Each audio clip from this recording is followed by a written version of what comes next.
ที่หมักมงค่ะเนาะกำไส้กับกำไส้เสียแหละนั่นน่ะตรงนี้นั่นจิ้มผม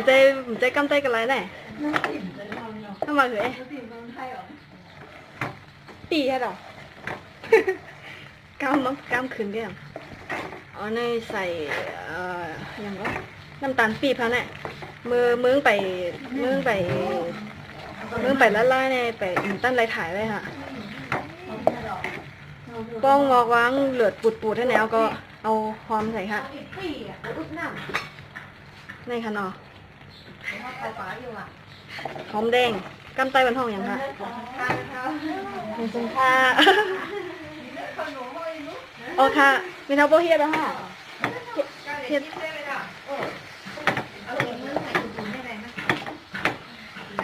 หอมผิดสูตรเหรอเอาหอมใส่ค่ะแล้วก็ใส่น้ำปลาหรือเปล่าเอาให้หมักพริกค่ะก็น้ำตาลมาใส่เลยค่ะตุ้มใส่เลยค่ะตวงก่อนสิคะใส่ลายจอกค่ะมันก็จะเป็นตัวขี้เขา3 จอกกันค่ะปอ1 2ให้ก็ชอบให้แบบนี้ค่ะโอเค3 ปอค่ะชอบโหลดไฟไงวะเหรอตัวโชว์เหรอโชว์ในกำมาเดี๋ยวมองก่อนว่าใครเปลี่ยนใจกันนอดตรงไปไม่เอาทำใส่ส่วนผสมอย่างลงไปคนชอบไพ่ในเจ็บปีกไพ่ก้อยเอาไซส์ยังมันเลิศอะไรไซส์อย่าได้แห้งค่ะไซส์น้อยๆไม่หน่อยร้อยช้อนกุ้งแห้งล้างก็ไม่กับอุ่นไม่หมดล้างถึงสะอาดไปแล้วแล้วก็เคี่ยวไปเรื่อยๆเคี่ยวกำใต้ทำบะเหินแน่ตังไพ่กับคนกับติ๊กๆนะคนกับเรื่อย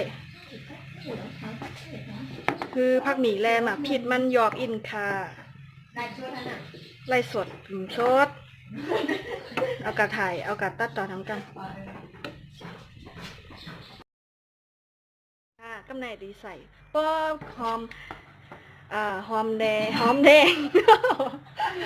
ผักหมี่แล้งหมักพริกไข่ยอบยี่นอขนองดิบพดรอบ2เขาก็ใส่กุ้งลงกะค่ะกุ้งในก็ล่างเฮโลกเอาสิ่งสกปรกออกทั้งหมดค่ะผู้ช่วยใส่กุ้งค่ะกุ้งหมักน้ำก็ใส่น้ำค่ะหมักเก๋ก็ใส่เก๋ขนองป้องใส่อะไรเนี่ยกุ้งเล็กเลยใหญ่ได้เพราะว่าต้มแบบไม่เน่าแล้วก็เคี่ยวกะแทมคนกันเลยค่ะคนกับที่คือมันปองวดอินค่ะเนาะคือน้ำไข่ตุ่งอินค่ะแต่เร็วได้น้ำแต่เร็วอยู่ค่ะน้ำอ่อนใจยาวค่ะน้ำอ่อนค่ะหรือว่าจะยินกันละก็ยาวค่ะเนาะหน้าตามันต้องเข้มค่ะน้ำจิ้มหมักมงเขาค่ะเนาะเป็นสูตรของคนไทยเหรอเนี่ยเพราะคนใต้ได้กินจังไรค่ะน้ำปลาหวานเหรอเนาะใส่กุ้งแห้งหมักพริกน้ำตาลปี๊บน้ำปลาผักหมี่แล้งค่ะเนาะไม่สมค่า